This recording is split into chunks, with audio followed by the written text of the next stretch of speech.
So, thanks. So, all right, my name is Kenneth Geers, and I work for NCIS, kind of like the TV show, but not quite like the TV show. I'm going to give the first slide to the Cyber Czar.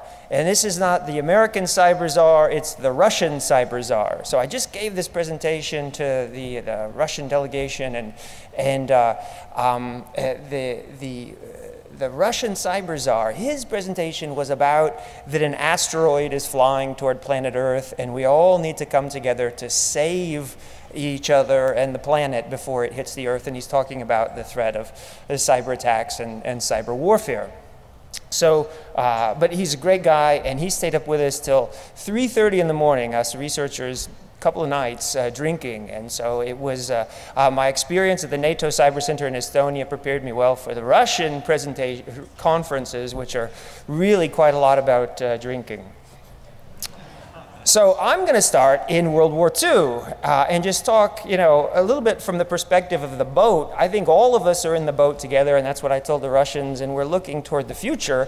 Last year I took my kids to this beach, Omaha Beach, and you're sitting on the beach. It's beautiful and quiet, and it's kind of hard to imagine that not so long ago, really it was the scariest place on Earth, and it was sort of a pivot in history in which much turned.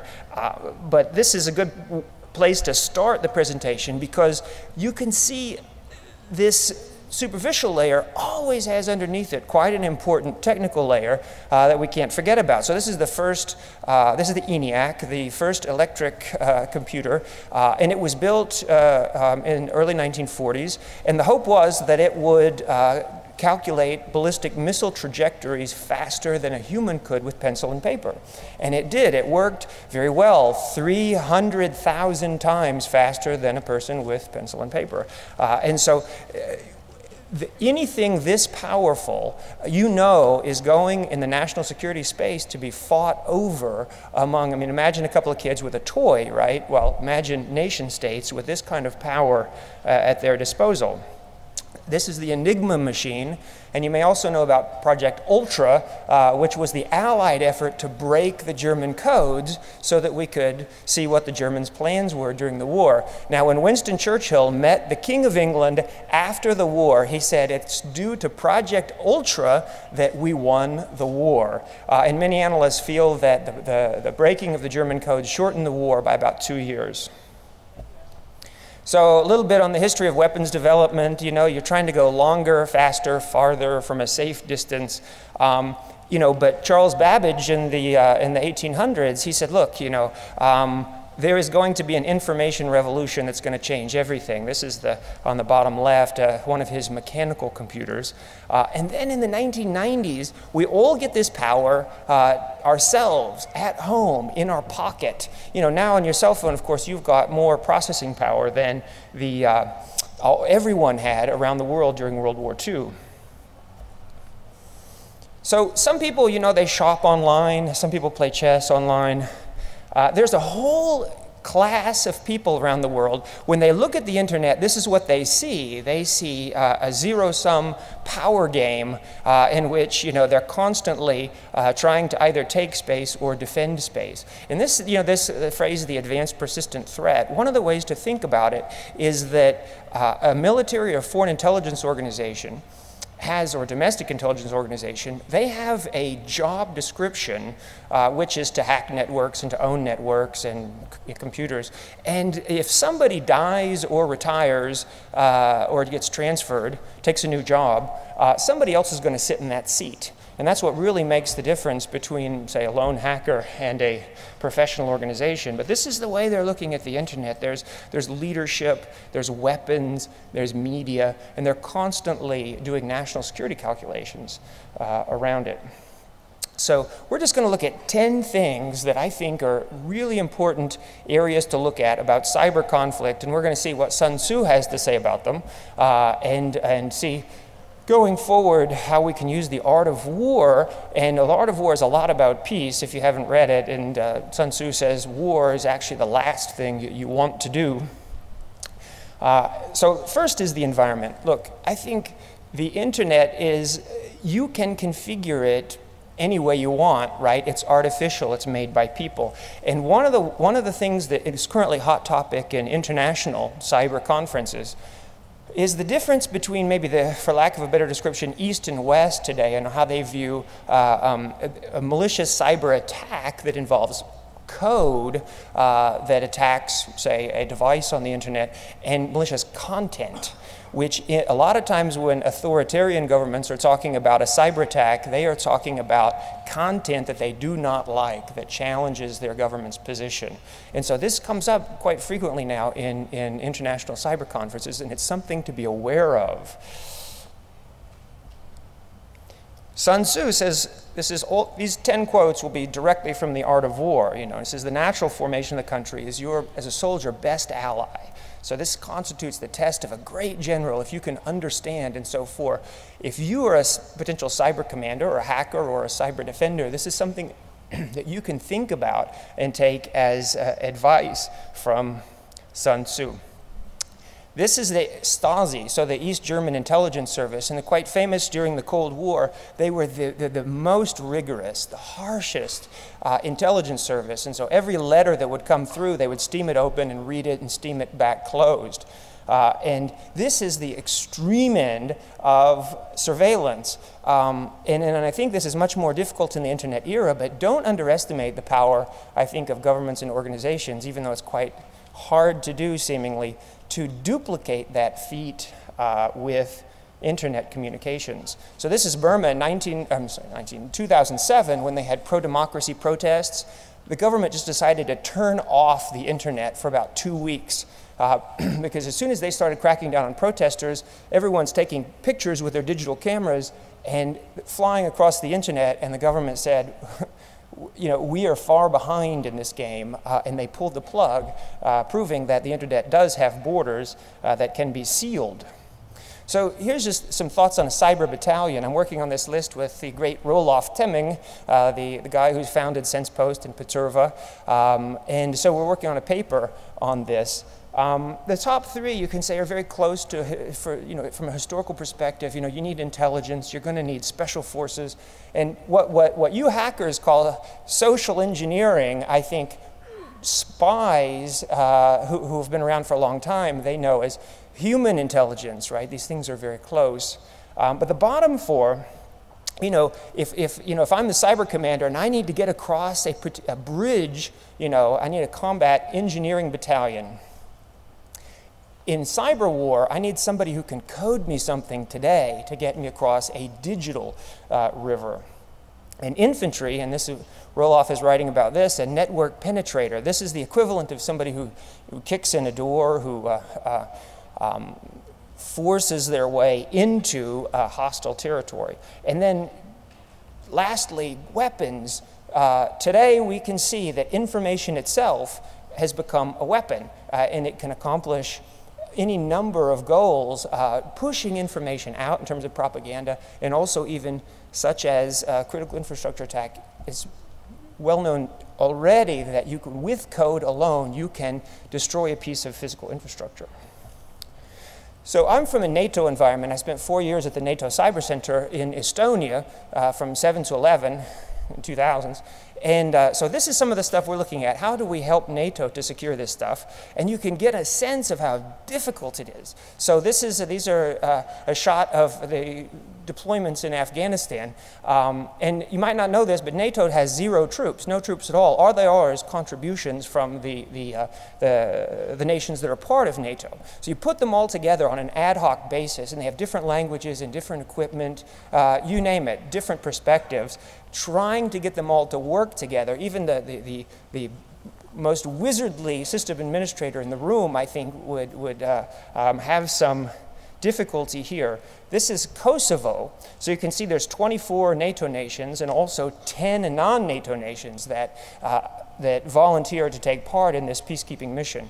Bringing them together and letting them communicate with one another towards some goal is quite difficult. I think to some extent it's important. This is the map of the world today. And I just want to give you a small bit of encouragement. I think that never before have you in your seat today have had so much power, right? Historically, governments had a monopoly on the use of force, on publications, the telling of history. But now, not only do you get real-time information, but you can push it back and say whatever you want to say and write your own story. And so what this means is that I think you're going to see, we're all going to see in the next 2-3 decades, borders redrawn on this planet, right? Maybe green, not green, violent, non-violent, carnivore, vegetarian. But the internet absolutely has the power to redraw borders. And so this is an important time to think about that, and I think this is a good map of the world today. So 2, technology is moving so quickly. I think even if you are the director of the most powerful intelligence organization on the planet, it's a difficult time to sleep with both eyes closed, is it not? Because you cannot be sure what your adversary has in terms of infrastructure, in terms of attack and defense capabilities. Really, I mean, how many kinds of SQL injection attacks are there? You need to start defending classes of attacks. And also, reading Sun Tzu, who says, there's a lot of great quotes in the book on defense. This is a good one. The art of war teaches, not to rely on the likelihood of the enemy doing anything, but rather on the fact that you've made your own position unassailable. And this is really, really good advice. So if you think about how quickly everything is moving in cyber, just in terms of infrastructure, but also attack and defense, in 2007, the cyber attacks, basically, they followed the chaos in the streets. That came first. The cyber attacks came after. 1 year later in Estonia, most of the analysis was about cyber attacks supporting ongoing military operations. They were simultaneous with each other. Soon after that, you have the Arab Spring start, in which most of the analysis is talking about how the internet and Facebook and Twitter are pushing the revolution. Right? And this is how quickly everything is moving. And I think from a national security perspective, I sit in Washington, you need to think of the internet itself as such a powerful player. And that's why governments around the world who have poor human rights records, authoritarian in nature, they are looking at the Arab Spring with great concern because those question marks are going to that list of question marks is going to get longer and longer, and the Arab Spring is far from over. So 3, the proximity of adversaries, I think. Really, everyone is a neighbor in cyberspace, right? And so this gives extraordinary opportunities for attackers. This is a great time to be a cyber spy. Mostly about connectivity, and even closed networks are rarely truly closed, if ever, right? So there's always some kind of connectivity that can be exploited.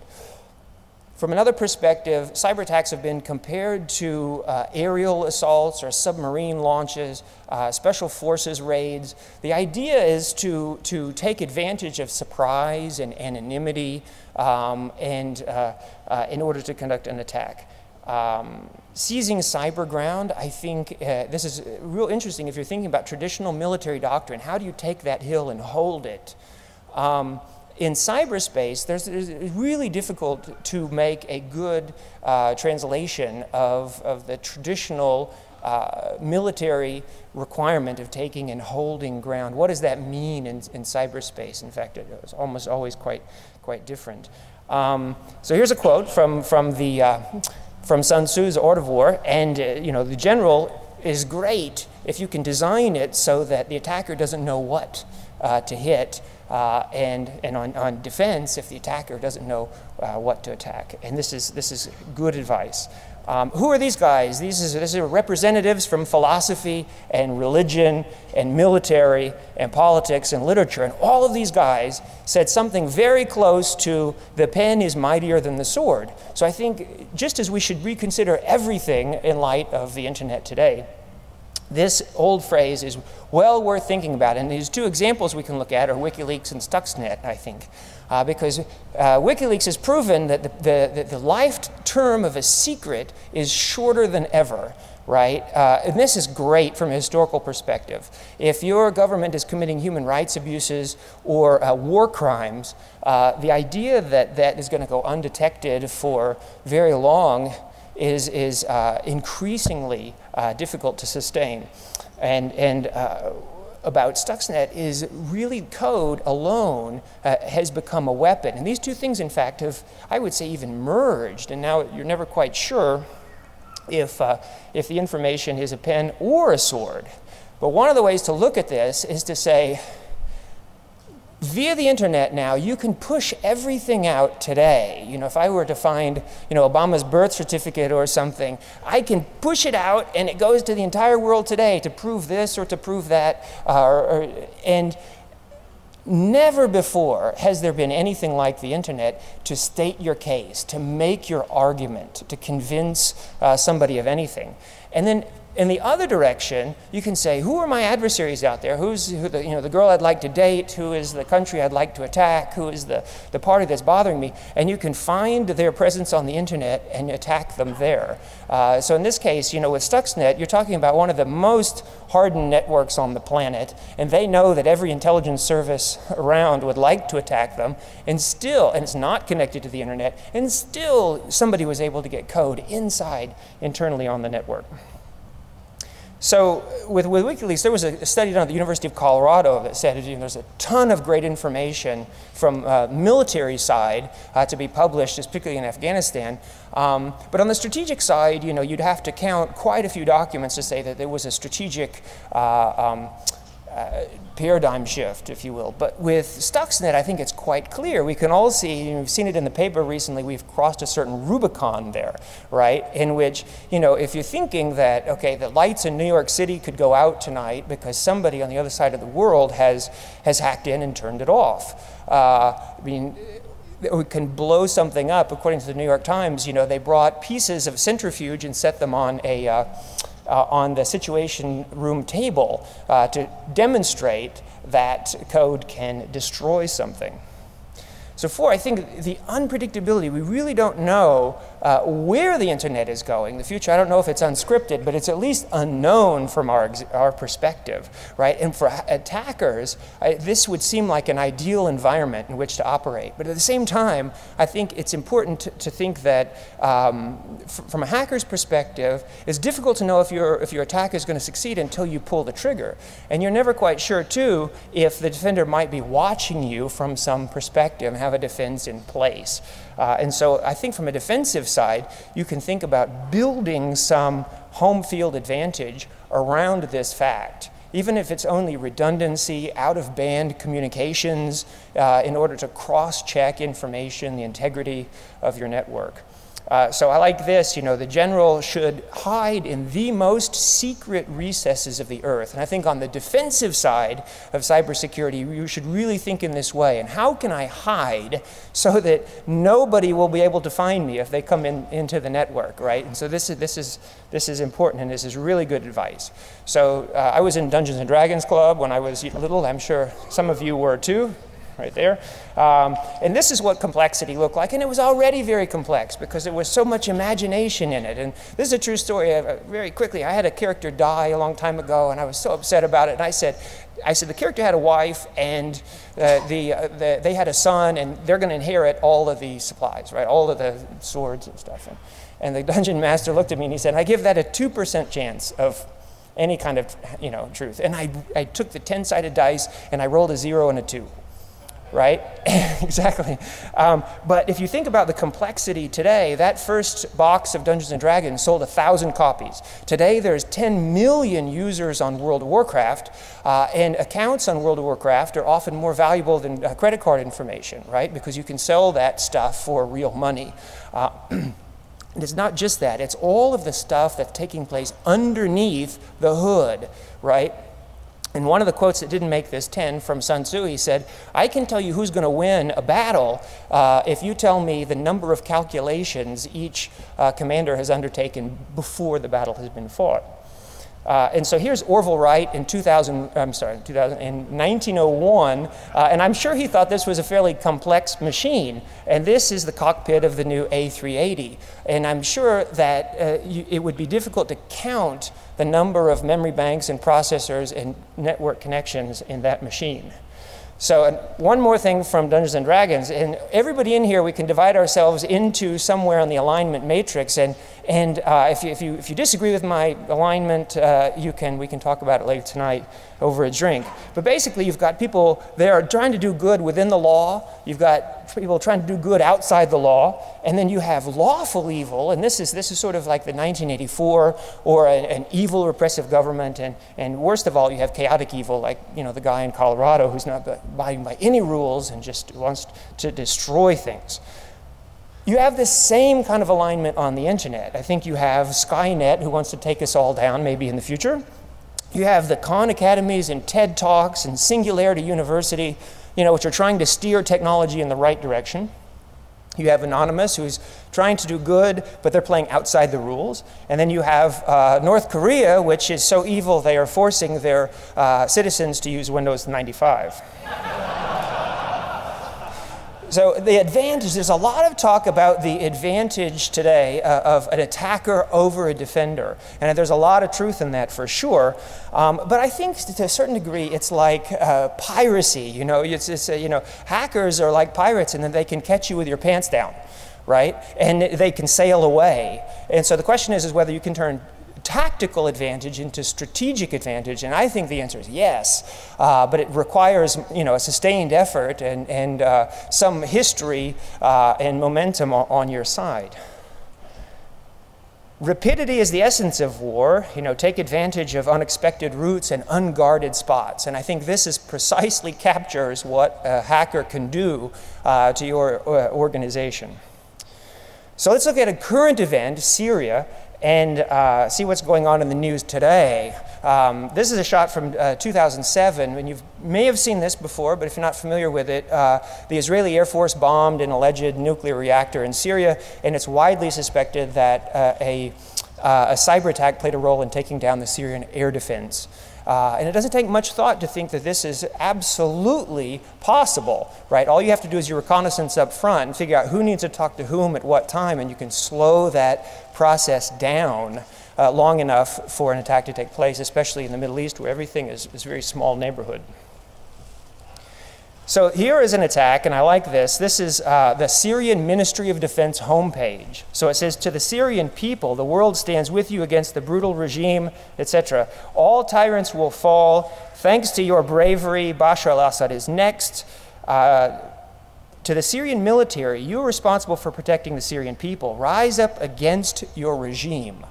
Right? This is amazing, right? This is the homepage of your own organization telling you to do something against your own government, and so this is amazing to think of the possibilities.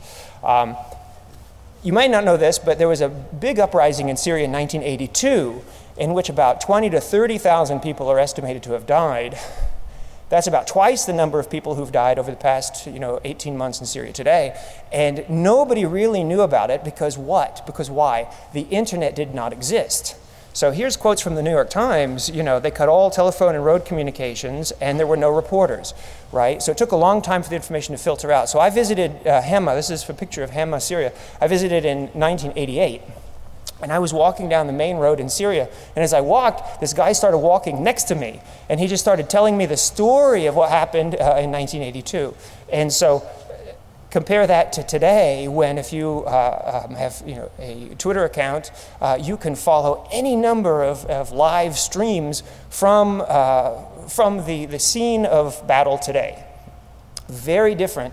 And one way to look at it is that transparency encourages accountability, and accountability encourages responsibility on the part of governments. And the internet is going to play, and is already playing, a huge role in encouraging the responsibility of governments. And I realize this is not a great case study, but I think the internet is serving, hopefully, the people well.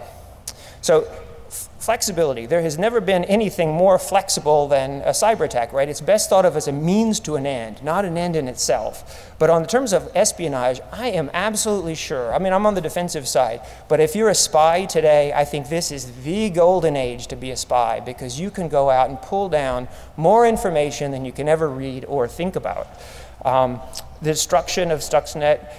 I think the most powerful thing, though, is just using the internet, the amplification power of the internet, the peer review power of the internet, the network perspective to put information out there. I mean, it's just like the quality of encryption, right? You can't have something proprietary. You have to throw it out there and let everybody attack it and make sure it's solid and good mathematics.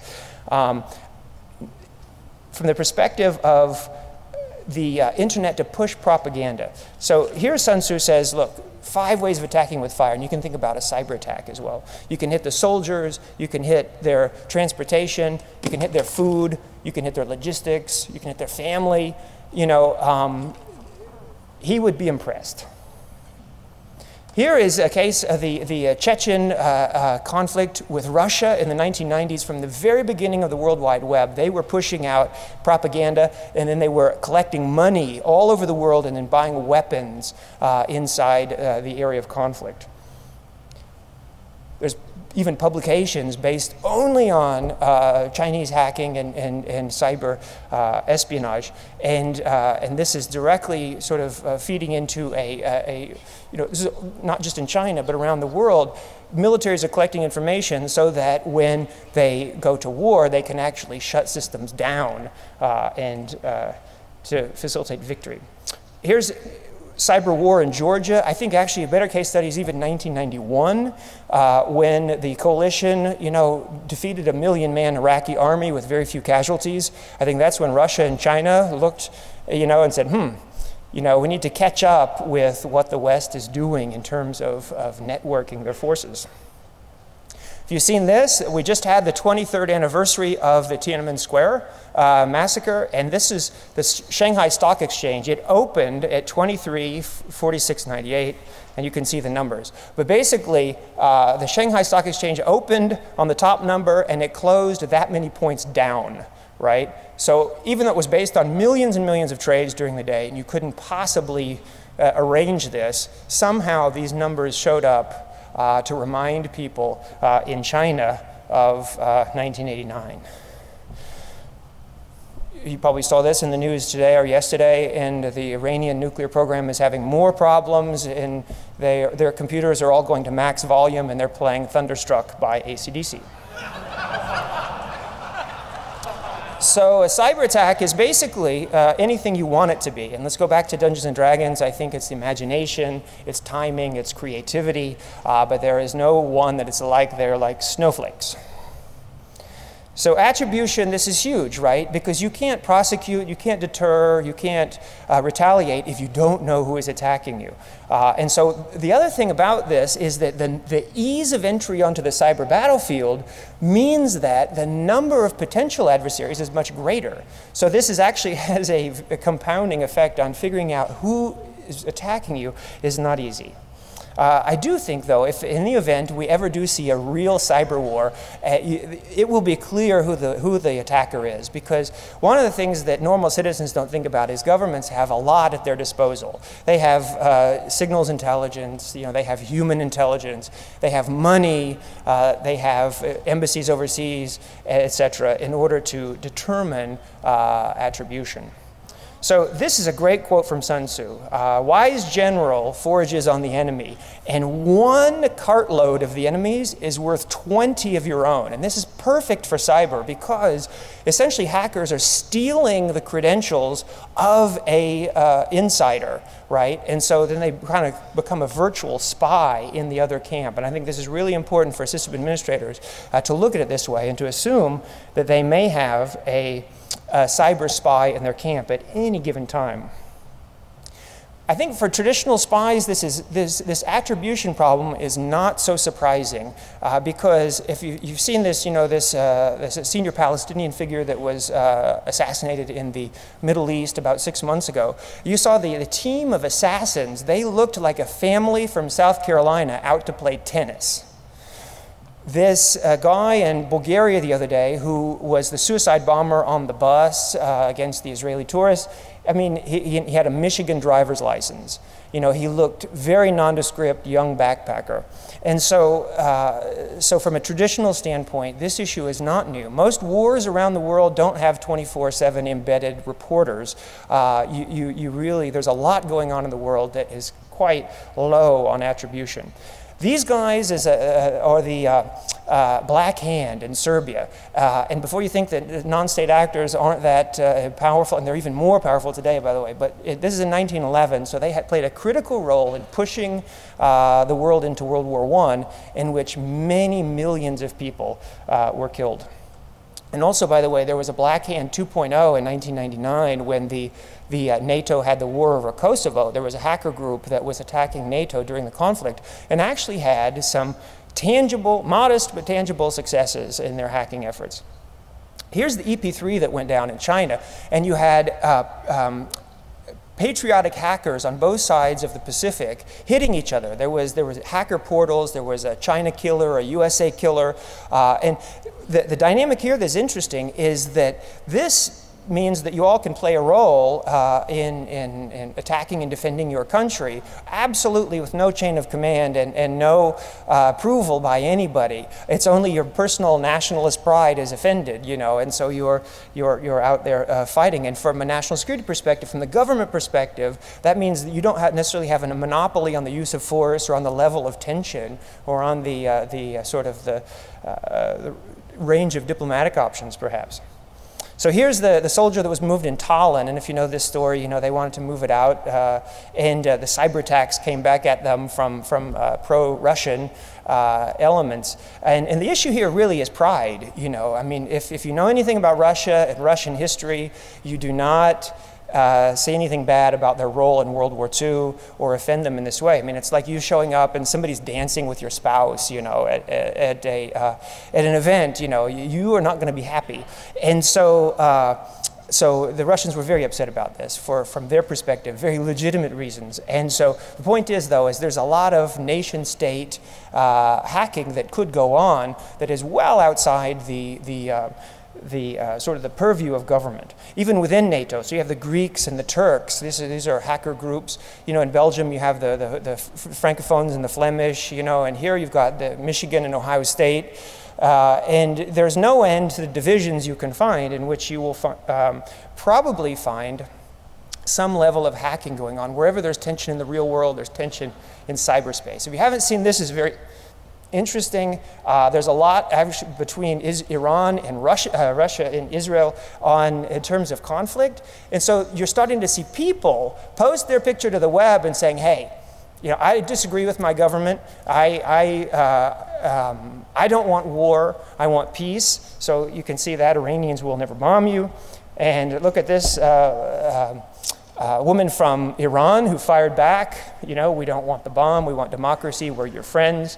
And here's a couple that found love, and they're holding up their passports.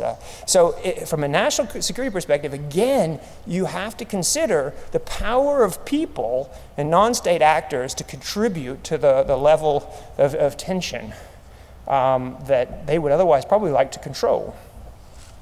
Cyber wars can be very quiet, right? You could imagine maybe a decent-sized conflict taking place via the internet that nobody knows about except for the direct participants in the conflict, right? Because there's no smoking hole and there's nothing, you know, it's really geek versus geek here. And so the Pentagon is trying to establish some level of deterrence policy, and they're saying, you know, we could imagine attacking back in physical world for a cyber attack. Don't think we won't do it. But it's difficult. That's a difficult proportionality to work out. And when you're calculating sort of, especially the use of force, there's a lot of lawyers in the room. And they have to really think, is this a proportional response to the attack that we have received? And one final point on that, the private sector, I think, is probably absolutely not ready to deal with a foreign intelligence service attacking their network. And so if you think that these two countries might go to war, and so they need to start undermining their electrical grids or their water systems, This is an interesting point, and of course it's in the paper today as well. How much should the government require of the private sector in terms of computer security? And it's a good question. So, divine art of subtlety and secrecy, we learn to be invisible, inaudible, and hold the enemy's fate in our hands. This is really good. So, I could offer you something here. I was at the NATO Cyber Center for 4 years, and next year I'm going to play maybe a lead analyst role as well in the 2013 cyber defense exercise that they're going to run out of Estonia. And 5 years ago, this was a couple of guys and beer. And it has grown enormously. Now it's going to be the 5th iteration next year. Last year they had 350 people working on this, and you can see the level of detail. This is built by the Swedish equivalent of DARPA here. They put together a whole sort of model, all these tables. There's, I think, 12 factories there. And the engineers in Sweden were quite sure that these, in terms of hardware and software, are quite realistic. These are electricity plants. And what we did was we ran a test, and we said, okay, these are terrorist hackers targeting these plants. So this is getting bigger and bigger every year. Last year they had 350 people, and so it should grow. So contact me if you might be interested in participating in 2013 cyber defense exercise. So Al Jazeera, The Economist, and Popular Mechanics all very recently have had drone-specific reporting, talking about the evolution. You know, now the military has robots that can swim, slither, fly, hop, and they're also being given some level of autonomy to make decisions on their own. And you know that it's only a matter of time before, you know, lethal weapons with sort of autonomous thinking and decision making are here. And if you haven't seen Ghost in the Shell, watch it, because it's taking place in the year 2029, in which case you have a very powerful cyborg, you know, this elite force. But it's not just the fear that this technology will be abused or will even operate outside its parameters. In this show, they look at the issue of an unknown hacker taking control of that technology. So in theory, you have to think that Foreign Intelligence Service would like to take control of your missile and fire it against your own city. And at least in theory, that has to be possible. So subjectivity, I think, you know, I'm on cyber defense at NCIS, and there's just so much work to do. We have 2 lawyers that sit with us because they're trying to make sure that we, you know, operate within the law. But then everything from the collection of data to the analysis of data, reporting, all of that there's huge obstacles in order to complete any cyber investigation. And in terms of bomb or battle damage assessments, you know, you can say, well, okay, they came in and they stole all of our new, you know, submarine data. They did. Oh, that's terrible. Well, what exactly did they take? Well, we're not quite sure because it was all encrypted. Okay, and then they say, well, are they still on the network? We don't think so. You know, can they get back into the network? We're not sure. You know, these are very common answers, right? And it's very difficult to know, you know, necessarily the level of threat. Can they take advantage of that information? Can it be used against us? All of that information is very difficult, and it's from there's a lot of subjective also thinking going on in terms of the scale of the threat. And so effects-based, you know, well, if nothing happens in the real world, we might be okay. You know, if the light turns on every time I flip the switch, great. And if my pay keeps coming in to my account, well, I'm not going to worry, right, because I can still buy groceries. And so that could provide you some comfort. But this violates the most important, or at least the most famous quote from Sun Tzu's Art of War. If you know the enemy and know yourself, you need not fear the result of 100 battles. And I think even knowing your own network very well is a challenge enough, but knowing the enemy is even harder. So there's a book I published last year. It's a free download from the NATO Cyber Center site. I look at 4 areas. Deterrence. This is difficult, very difficult, because if your threat has to be credible. And it's not credible because of these twin challenges of asymmetry and anonymity that take place quite often in cyberspace. Arms control, if we can't prevent cyber attacks, can we limit cyber weapons? This also is very difficult because you need to be able to prohibit something specifically, and it's very hard to define malicious code, so it's very hard to prohibit it. And then who can inspect cyberspace? It's too big. There's 500 million computers in the United States that are connected to the internet. Technology, can you develop technology to the extent that you solve these problems? And I think the answer is no. Let's give IPv6 the benefit of the doubt and saying, okay, it's a technical solution to a technical problem. That's great, because if you have a political solution to a technical problem, you're not really solving the problem. And let's say that IPsec and the infinite number of IP addresses will improve security because you can label things and you can track them and you can authenticate better. Vint Cerf recently said if he could do everything over again, he would put authentication sort of on the top of the agenda. But I think even if we had every solution, people would then drop out of the system voluntarily because we need some privacy, we need some ability to anonymize our communications because you're never quite sure if government is going to be friendly in the future. Here's just one graphic from the book, but basically it shows that I looked at 9 areas, 5 problems and 4 solutions, and I colored them by influence and by hue here. And you can see that anonymity, I think, is the dominant factor in the system.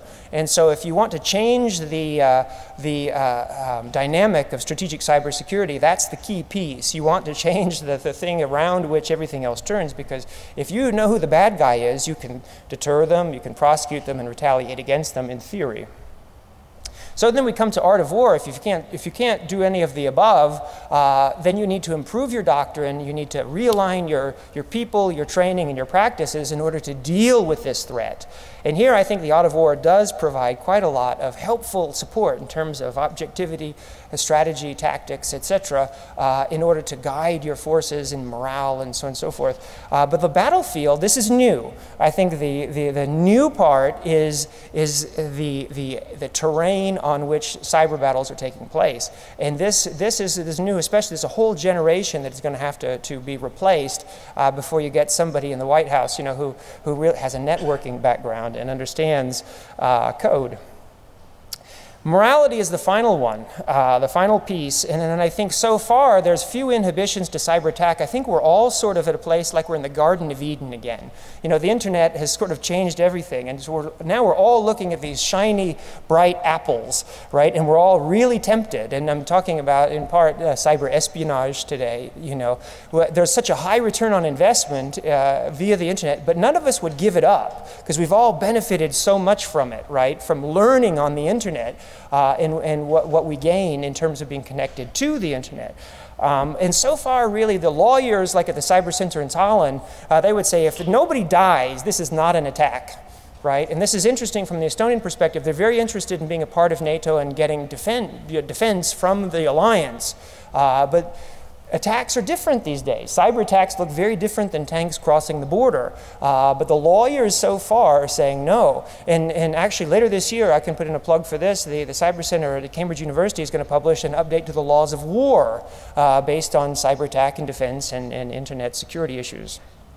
But I think over time this is going to change. Hopefully it doesn't. But if we see attacks that affect critical infrastructure and affect people and their way of life, then you will see governments come together. This is not without precedent, and these problems are not impossible to solve. Hijacking, airline hijacking used to be a problem. Chemical weapons used to be quite everywhere on the planet, and today about 98% of the world governments are party to the Chemical Weapons Convention, and so they're all being destroyed. So it's really important to think about, you know, if the lights started going out in New York City tomorrow, you would probably see world leaders come together within 3 or 4 days and start to try and figure out some solution. Look at these 2 quotes from The Art of War. So, supreme excellence without fighting. The best thing of all is to take your enemy whole and intact. So it's wrong to think of Sun Tzu or The Art of War as too aggressive. In fact, Sun Tzu says fighting is the very last thing you should do. There is a whole theory around the just war concept, and it is surprisingly complicated. So let's also, like IPv6, give some of these things the benefit of the doubt and saying, okay, you could have a just cause, you could distinguish between military and civilian. That's really a key aspect, and of course in cyber that's hard. But I want to get down to the bottom. In particular, we talked about prohibition, but declaration of war. You might remember a couple years ago, the former CIA director gave the keynote at Black Hat, in which he said that, why might it be okay to bomb a factory, but not to hack it? Right? Nobody said anything, everybody waited. And he said, the reason is because you can choose to bomb a factory tomorrow. He said, you cannot choose to hack a factory tomorrow. He said, hacking a factory takes months, if not years, of painstaking subversion, right? And he said, if you think about this for the long term, this is unsustainable, and this is a recipe for chaos, and a recipe for a lot of wasted time and money. And so he suggested a couple years ago that looking forward, we might think financial sector, electricity grids, areas that governments would come together and say are off limits to cyber attack. Now, it may not be possible in your opinion, but this may lie in our future.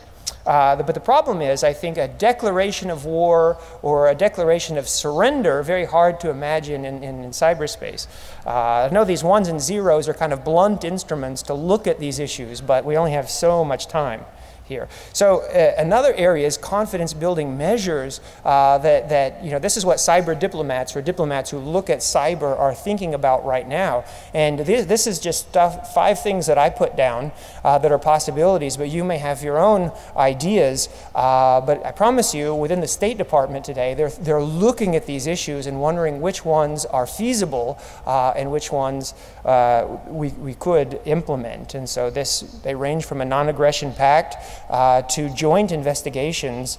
You could imagine an incident response team that is on call 24/7, that is staffed by, one person from every country in the world. That would be pretty cheap, right, in terms of human resources, but perhaps you bring them all together and then it's quite a statement as far as cyber defense.